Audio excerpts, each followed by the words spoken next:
السلام علیکم ورحمۃ اللہ وبرکاتہ۔ مسابقے کے مشارکین کے لیے آج 23rd کلاس ہے، 23ویں کلاس ہے۔ اس سے پہلے 22 کلاسوں میں ہم نے جو ہے سورۃ آل عمران کی 24 اور سورۃ البقرہ کی آیت کی تفسیر کی۔ تو مریم علیہ السلام کے متعلق بات چل رہی تھی۔ اللہ تعالیٰ بیان فرماتے ہیں، بسم اللہ الرحمن الرحیم، اذ قالت الملائکة یا مریم ان اللہ یبشرک بکلمۃ منہ اسمہ المسیح عیسی ابن مریم وجیہا فی الدنیا والآخرۃ من المقربین وَيُكَلِّمُ النَّاسَ فِي الْمَهْدِ وَكَهْلًا وَمِنَ الصَّالِحِينَ قَالَتْ رَبِّ أَنَّىٰ يَكُونُ لِي وَلَدٌ وَلَمْ يَمْسَسْنِي بَشَرٌ قَالَ كَذَٰلِكَ اللَّهُ يَخْلُقُ مَا يَشَاءُ إِذَا قَضَىٰ أَمْرًا فَإِنَّمَا يَقُولُ لَهُ كُن فَيَكُونُ وَيُعَلِّمُهُ الْكِتَابَ وَالْحِكْمَةَ وَالتَّوْرَاةَ وَالْإِنجِيلَ۔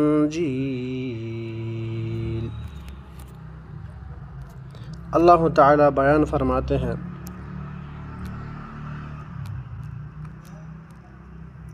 ان آیات مبارکہ میں کہ جب فرشتوں نے کہا اے مریم علیہ السلام، فرشتوں نے کہا اے مریم ان اللہ یبشرک بکلمۃ منہ، اللہ تعالیٰ تجھے اپنے کلمے کی خوشخبری دیتا ہے جس کا نام عیسیٰ بن مریم ہے، جو دنیا و آخرت میں ذی عزت اور وہ میرے مقربین میں سے ہے۔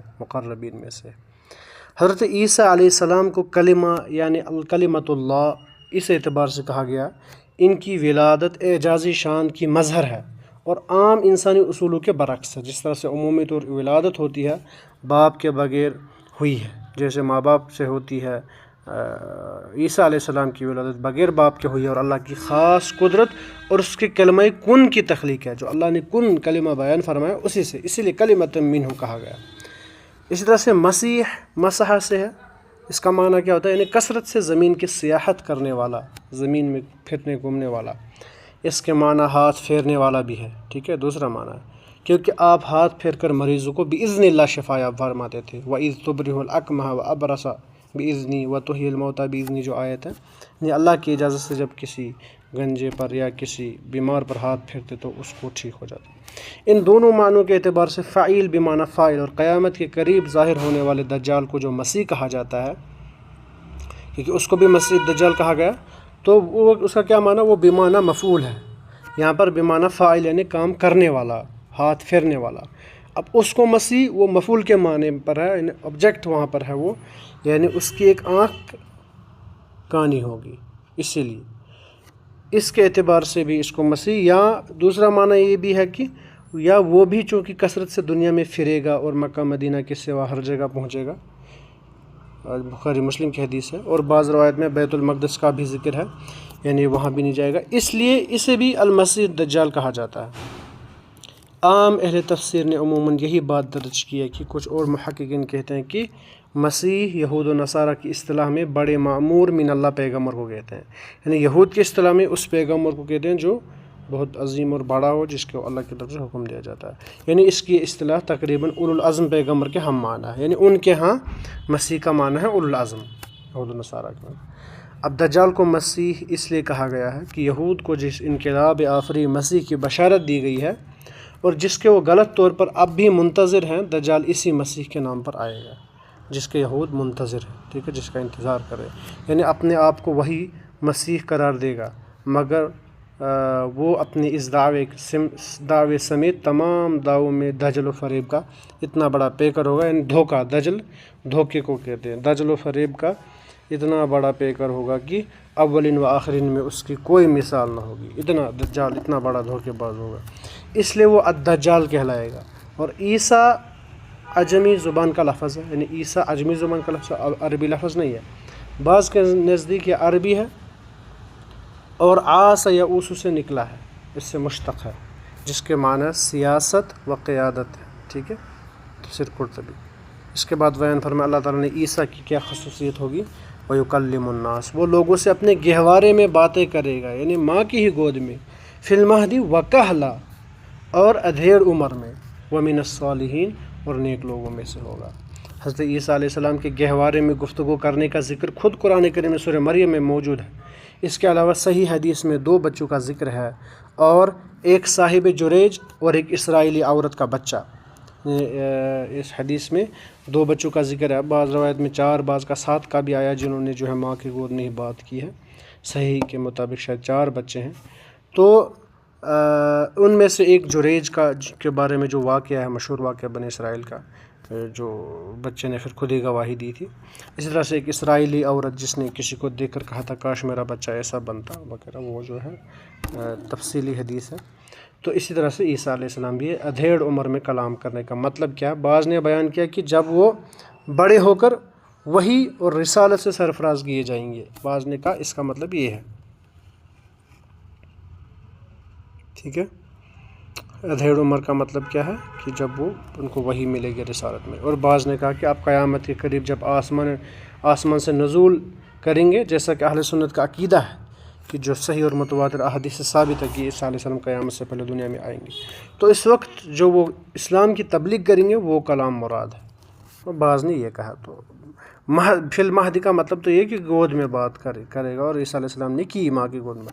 اب کہلن کا کیا مطلب ہے، اس میں پھر علماء نے بیان کیا، یا تو یہ بھی گہوارے میں ہے یا ادھیڑ عمر میں.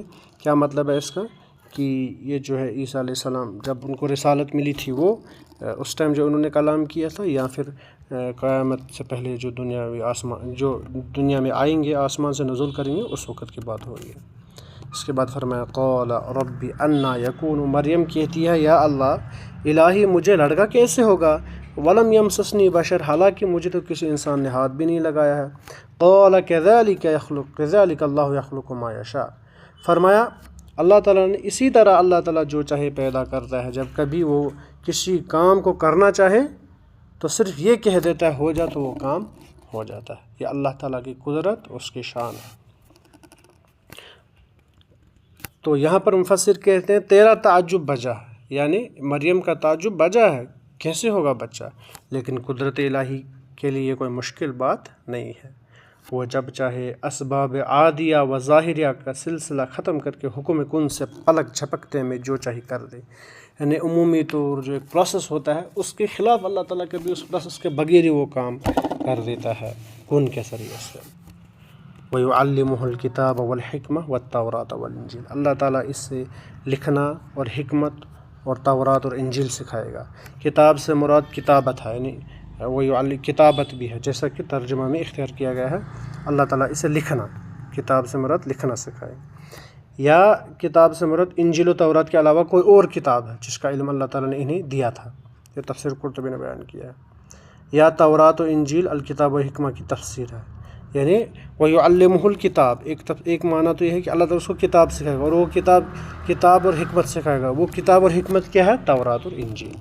یا تو یہ معنی ہے، یا تورات انجیل کے علاوہ کوئی اور علم بھی اللہ تعالیٰ نے دیا تھا وہ مراد ہے. اور یہ بھی مراد ہے کہ تورات انجیل کا علم سکھایا اور اس کی کتابت سکھائی. ٹھیک ہے.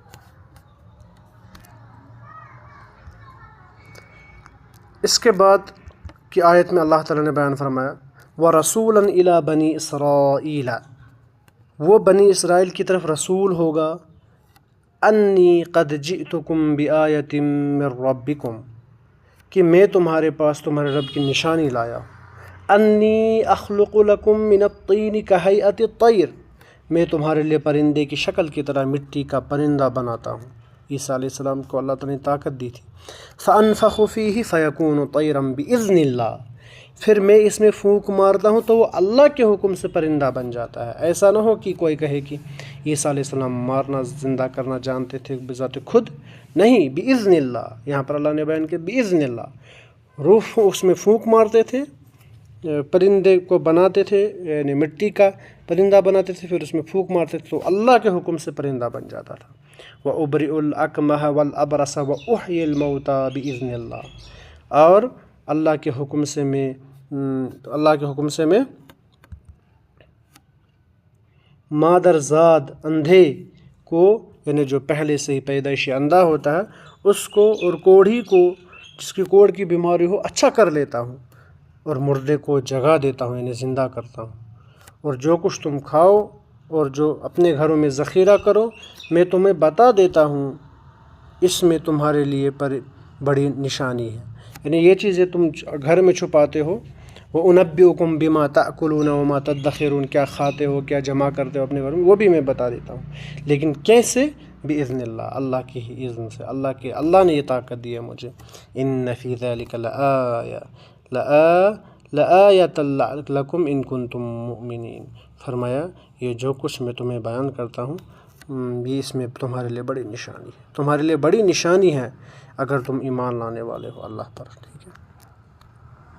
تفسیر میں بیان فرماتے ہیں خلق لکم، یعنی خلق یہاں پر پیدائش کے معنی میں نہیں ہے، اخلق لکم یہاں پر خالق پیدائش کے معنی میں نہیں ہے، اس پر تو صرف اللہ ہی قادر ہے کیونکہ وہی خالق ہے۔ یہاں کے معنی یہاں اس کے معنی ظاہر شکل و صورت گھڑنے اور بنانے میں، یعنی انہوں نے وہاں پر کہا اخلق لکم من الطین کہیئۃ الطیر، میں بناتا ہوں، تو یہ خلقت یعنی وہ خلقت نہیں ہے جو اللہ تعالیٰ مخلوق، یعنی اللہ تعالیٰ تخلیق کرتا ہے، ویسی تخلیق نہیں ہے، بلکہ ظاہری طور پر عیسیٰ علیہ السلام بناتے ہیں، پھر اللہ تعالیٰ کی اذن سے وہ بن جاتا ہے۔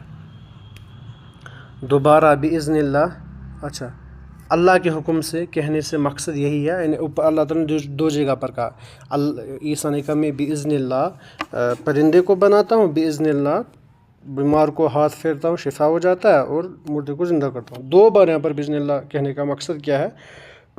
اللہ تعالیٰ نے دو بار اس لیے ذکر کیا کوئی شخص اس غلط فہمی کا شکار نہ ہو کہ میں خدائی صفات یا اختیارات کا حامل ہوں، ٹھیک ہے، ایسا کوئی نہ سوچے کہ میں خود اللہ تعالیٰ نے مجھے وہ صفات دی ہیں جو نعوذ باللہ اللہ تعالیٰ میں، ٹھیک ہے، پیدائش نہیں، میں تو اس کا عاجز بندہ ہوں، یہ بتانے کے لیے یہ بِإِذْنِ اللہ ہے، میں تو عاجز ہوں اور رسول ہی ہوں، یہ جو کچھ میرے ہاتھ پر ظاہر ہو رہا ہے وہ ایک معجزہ ہے جو محض اللہ کے حکم سے صادر ہو رہا ہے۔ امام ابن کثیر فرماتے ہیں کہ اللہ تعالیٰ نے ہر نبی کو اس کے زمانے کے حالات کے مطابق معجزے عطا فرمائے، ہر نبی کو الگ الگ معجزہ عطا کیا تاکہ اس کی صداقت ہو اور بالا تری نمایاں ہو سکے، یعنی وہ جو ہے عام لوگوں سے بالا تر ہو جائے، بلند ہو جائے، واضح ہو جائے، نبی ہونا ثابت ہو جائے، معجزہ مل جائے۔ حضرت موسیٰ علیہ السلام کے زمانے میں جادوگری کا زور تھا، انہیں ایسا معجزہ عطا فرمایا کہ جس کے سامنے بڑے بڑے جادوگر اپنا کرتب دکھانے میں ناکام رہے، ٹھیک ہے۔ حضرت عیسیٰ علیہ السلام کے زمانے میں طب کا بڑا چرچا تھا، ٹھیک ہے، جس طرح کا ماحول، جس طرح کے لوگ تھے اسی طرح کے معجزات ظاہر ہوتے تھے۔ چنانچہ انہوں نے مردوں کو زندہ کر دینے اور مادرزاد اندھے اور کوڑھی کو اچھا کر دینے کا ایسا معجزہ عطا فرمایا گیا کہ کوئی بھی بڑے سے بڑا طبیب اپنے فن کے ذریعے سے کرنے پر قادر نہیں تھا، ٹھیک ہے، یہ کوئی اپنا فن نہیں تھا کیونکہ اللہ نے معجزہ عطا کیا تھا۔ ہمارے پیغمبر نبی کریم صلی اللہ علیہ وسلم کا دور شعر و ادب اور فصاحت اور بلاغت کا دور تھا، اس ٹائم پہ لوگ شعر و شاعری کرتے تھے، زبان میں مہارت تھی ان کو، چنانچہ اللہ کے نبی کو معجزے کے طور پر قرآن جیسا فصیح و بلیغ اور پر اعجاز کلام عطا فرمایا گیا، یعنی ایسا کلام جو شعراء تھے، بلاغا تھے، جو لغت کے ماہرین تھے وہ حیران رہ جاتے تھے کیسا کلام ہے، جس کی نظیر پیش کرنے سے دنیا بھر کے بلغا اور شعراء عاجز رہے، کوئی بھی اس جیسی مثال نہیں لے کر آیا، اور چیلنج کے باوجود آج تک عاجز ہیں اور قیامت تک عاجز رہیں گے۔ تو آج کی کلاس کے لیے اتنا کافی ہے، انشاءاللہ باقی کل کی کلاس میں دیکھتے ہیں۔